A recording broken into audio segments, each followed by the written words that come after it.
नमस्कार। मेरा नाम भाऊ तोरसेकर। आप देख रहे हैं प्रतिवाद।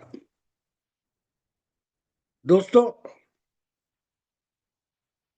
आज यानी अभी पिछले कुछ 8-10 दिन के बाद 10 दिन में जो बिहार के चुनाव के नतीजे आने के बाद पूरे विपक्ष का रोना धोना चालू है। उसमें एक बात उभर कर सामने आ रही है कि वोटों के बंटवारे का फायदा, वोट विभाजन का फायदा, मत विभाजन का फायदा बीजेपी उठा रही है। तो ये कोई नई बात है नहीं। अचानक से एक सुबह आप उठोगे और कहोगे कि अरे, आज की सुबह तो सूरज निकला है। सूरज तो हर दिन निकलता है, हर दिन निकलता है। सूरज निकलता है, उसी को ही दिन कहा जाता है। सूरज डूबने तक जो होता है उसको दिन माना जाता है, और सूरज डूब जाता है उसको रात कहते हैं।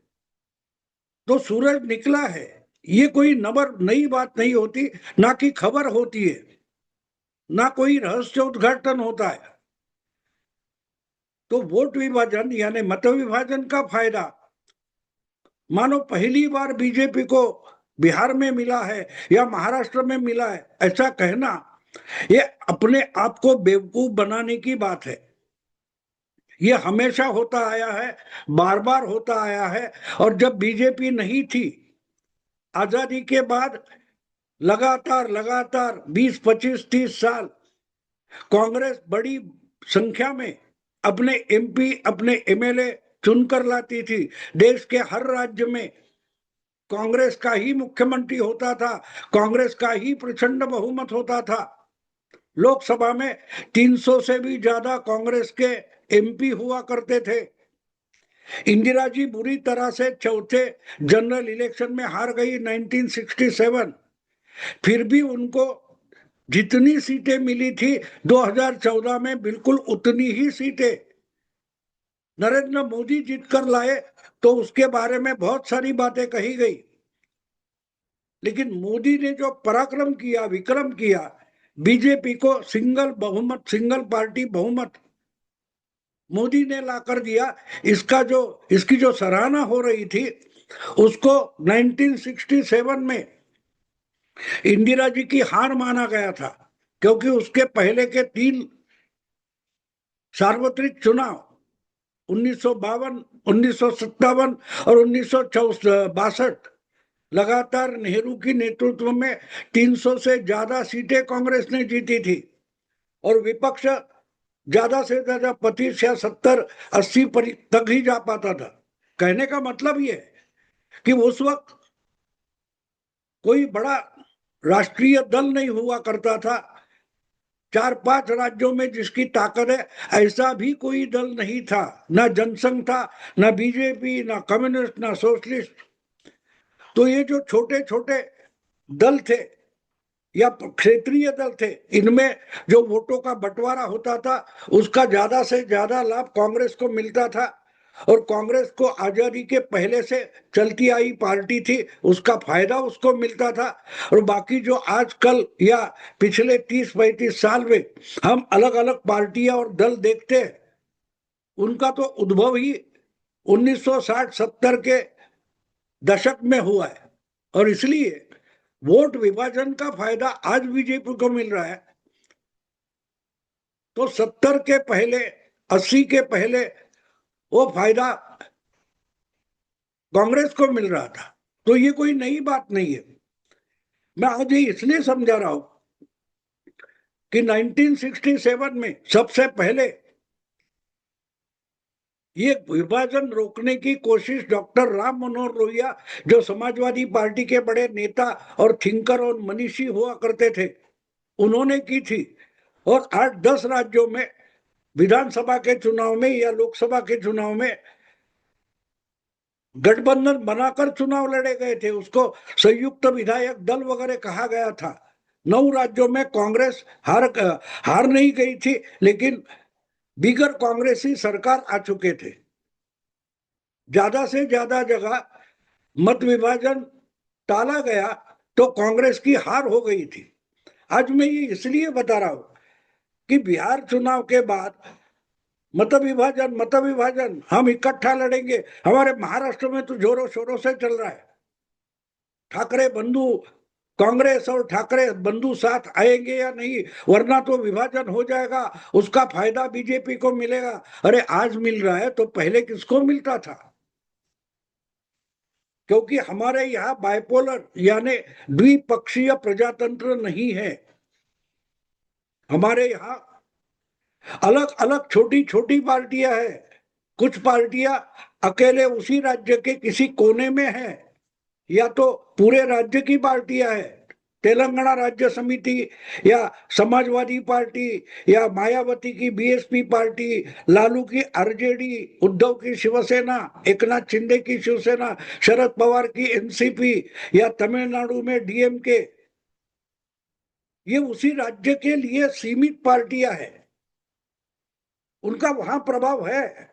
लेकिन पूरे देश के हर राज्य में अगर एक कोई पार्टी है और थी, वो थी कांग्रेस। बीजेपी अगर नेशनल पार्टी बन गई है, असली मायने में नेशनल पार्टी बन गई है, इसका कारण यह कि बीजेपी पिछले 30-40 साल की मेहनत के बाद कम से कम 20-25 राज्यों में अपने जड़ जमाकर, पैर जमाकर खड़ी हो गई है। ईशान्य भारत से लेकर पश्चिम भारत तक और उत्तर भारत से लेकर दक्षिण भारत तक भले बीजेपी को कम ज्यादा सक्सेस मिलता हो, लेकिन हर एक राज्य में बीजेपी का केडर है।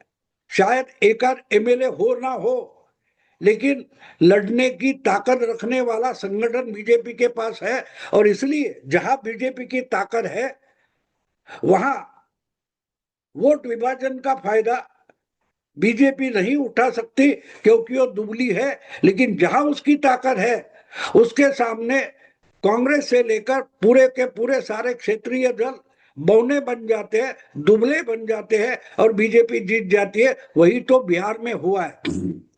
बिहार में पूरे राज्य में इतनी बड़ी ताकत नहीं है कि बीजेपी सिंगल हैंडेडली चुनाव लड़े, ना महाराष्ट्र में है। लेकिन गुजरात हो, राजस्थान हो, मध्य प्रदेश हो, छत्तीसगढ़ हो, उत्तर प्रदेश हो, या अब उड़ीसा हो गया है, या कर्नाटक है, ऐसे राज्यों में बीजेपी अकेला चुनाव लड़ती है और अकेला ही बहुमत लाती है। और अगर उसके सामने 2-3 दल सशक्त है लेकिन खुद की ताकत नहीं है, तो गठबंधन के बिना लड़ते तो हार जाते। तो बिहार में यही तो हुआ है, कोई बड़ी बात नहीं। लेकिन महाराष्ट्र में बीजेपी सबसे बड़ी ताकतवर पार्टी होने के बावजूद उन्होंने एकनाथ शिंदे की शिवसेना और अजीत दादा की एनसीपी को साथ लेकर लड़ा, तो पूरे विपक्ष का सुपड़ा साफ हो गया। और वही बात चिराग पासवान बीजेपी और नीतीश के साथ आने के कारण बिहार में अभी अभी हो गया। लगता है कि आरजेडी का सुपड़ा साफ हो गया, कांग्रेस तो एकदम खत्म हो गई। अगर पिछले चुनाव में 5 साल पहले चिराग भी अलग से नहीं लड़ता और सिर्फ नीतीश की पार्टी को हराने की कसम खाकर ना लड़ता, तो आरजेडी के 70 से ज्यादा सीटें चुनकर उस वक्त भी नहीं आती। 35 से ज्यादा सीटें चिराग ने अपने बदले की भावना से लड़े चुनाव में आरजेडी को दे दी थी। इस वक्त वो सारी सीटें वापस आ गई, और जितना फायदा बीजेपी को मिला, चिराग को भी मिला और जेडीयू को भी मिला। नुकसान हुआ तो कांग्रेस और आरजेडी का नुकसान हुआ। तो कहने का मतलब ये कि वोट के विभाजन, मतों के विभाजन से बीजेपी को फायदा मिलता है। ये कोई बड़ा रहस्योद्घाटन नहीं है, या नई नई कोई फाइंड नहीं है, नया संशोधन नहीं है। और इससे भी आगे चलकर देखता हूं, समझाता हूं। जो आपने मेरे थंबनेल पर जो हेडिंग देखा है कि बुलडोजर बाबा की सलाह देश का पूरा विपक्ष गंभीरता से ले ले या समझने की कोशिश करे। अब आप सोचेंगे कि बुलडोजर बाबा यानी उत्तर प्रदेश के मुख्यमंत्री योगी आदित्यनाथ अपने विपक्ष को या पूरे देश के विपक्ष को सलाह देंगे तो क्यों देंगे? सलाह तो उन्होंने, मैं मानता हूं, विपक्षों को ही दिए, लेकिन विपक्ष समझ बैठा कि आदित्यनाथ तो भगवाधारी है, भगवे वस्त्र पहनते हैं, हिंदुत्व वाले हैं, तो वो जो कुछ करेंगे वो बस हिंदुत्व के लिए करेंगे और हिंदुत्व को ही, हिंदू लोगों को ही सलाह देंगे, हिंदू वोटर को सलाह देंगे। लेकिन बारीकी से समझ ले कि 1.5 साल पहले या 1.25 साल पहले जब हरियाणा का चुनाव हो रहा था, उस वक्त योगी आदित्यनाथ ने प्रचार सभा में जो कहा था वो मानो एक तरीके से हिंदुओं को कहा होगा, लेकिन वही जो रूल है, रेगुलेशन है या नियम है, वो विपक्ष को भी लागू होता है। क्या कहा था? उनकी मजाक उड़ाई गई, उनकी आलोचना की गई। योगी आदित्यनाथ की आलोचना किस लिए हुई थी हरियाणा चुनाव में? उन्होंने लोकसभा चुनाव में बीजेपी का बहुमत जाने के बाद प्रचार करते हुए हरियाणा के विधानसभा में क्या कहा था? बटोगे तो कटोगे, एक रहोगे नेक रहोगे। समझा? ये सिर्फ हिंदुओं के लिए कहा, ये आपने माना, लेकिन हमारे खिलाफ भी कोई बोलता है, अगर उसमें कोई गंभीर आशय है, सार है, तो हमें वो समझना जरूरी होता है। मैं मानता हूं कि योगी आदित्यनाथ ने हिंदू एकता के लिए ही बटोगे तो कटोगे, एक रहोगे नेक रहोगे, ये हिंदुओं के लिए कहा था। लेकिन उसकी आलोचना करने के बजाय अगर विपक्ष यह समझ लेता कि योगी आदित्यनाथ क्या हमें भी कुछ उपदेश कर रहे हैं कि भैया जैसे लोकसभा में एक रहे हो, इकट्ठे रहे हो, बटे नहीं हो, तो कटोगे भी नहीं, लोकसभा में बटे नहीं तो कटे नहीं। अच्छी सीटें विपक्ष को मिल गई, बीजेपी का बहुमत चला गया लोकसभा में। उसका कारण ये था कि विपक्ष के वोट बटे नहीं थे और बीजेपी का कार्यकर्ता समर्थक आलसी बैठा था, उसका फायदा मिल गया, बीजेपी का बहुमत चला गया। विपक्ष के वोटर और विपक्ष के कार्यकर्ता एक दूसरे से मिलजुल कर काम कर रहे थे, बीजेपी को हराने के लिए कंधे से कंधा मिलाकर काम कर रहे थे। इसी को ही कहते हैं इकट्ठा रहना, एक रहोगे नेक रहोगे, सेफ रहोगे। अब लोकसभा के बाद इनके दिमाग में इतनी मस्ती आ गई कि बीजेपी रही दूर और ये सब पार्टियां, विपक्षी की पार्टियां एक दूसरे को हराने में जुट गए। आपको याद होगा लोकसभा के चुनाव में हरियाणा हो या दिल्ली हो, कांग्रेस और आम आदमी पार्टी साथ साथ लड़ रहे थे बीजेपी के खिलाफ, एक दूसरे से हाथ मिलाकर बीजेपी को हराने की कोशिश कर रहे थे। हरियाणा में तो 10 में से 5 सीटें कांग्रेस जीत गई, आम आदमी पार्टी को कुछ नहीं मिला होगा, लेकिन हरियाणा में बीजेपी को धक्का तो लगा। लेकिन हरियाणा में जब विधानसभा का चुनाव हो रहा था तो आम आदमी पार्टी को 6, 7 या 10 सीटें भी देने के लिए 90 में से कांग्रेस राजी नहीं थी और उससे गुस्सा करते हुए आम आदमी पार्टी ने कुछ 90 की 90 सीटें लड़ाई। सारी जगह, एक दो छोड़कर सारी जगह आम आदमी पार्टी की डिपॉजिट चली गई। फिर उसका बदला लेने के लिए कांग्रेस ने दिल्ली में सारी की सारी सीटें लड़ाई और आम आदमी के साथ, आम आदमी पार्टी के साथ हाथ नहीं मिलाया। तो पिछले फरवरी में दिल्ली विधानसभा में आम आदमी पार्टी की बुरी हार हो गई, बीजेपी की जीत हो गई। कांग्रेस का तो एक भी एमएलए चुनकर नहीं आया, लेकिन वो खुश थे क्योंकि हमने केजरीवाल को सबक सिखाया। सबक सिखाया मतलब क्या है? जो बाबा बुलडोजर या आदित्यनाथ कहते हैं वही तो किया, बटे बटेंगे, भले कटेंगे तो कोई बात नहीं, लेकिन बटेंगे जरूर। और आम आदमी पार्टी हो या कांग्रेस, उन्होंने दिखा दिया बटेंगे तो कटेंगे। लेकिन इससे कोई सीख लेना इनके औकात की बात नहीं है। इसलिए हरियाणा की हार के बाद महाराष्ट्र में हारे, महाराष्ट्र में हारने के बाद दिल्ली हारे, और बिल्कुल दिल्ली हारने के बाद उसी तरीके से विपक्ष यानी जो INDA गठबंधन है वो बिहार में भी वही नाटक करता रहा और बुरी तरह से हार गया।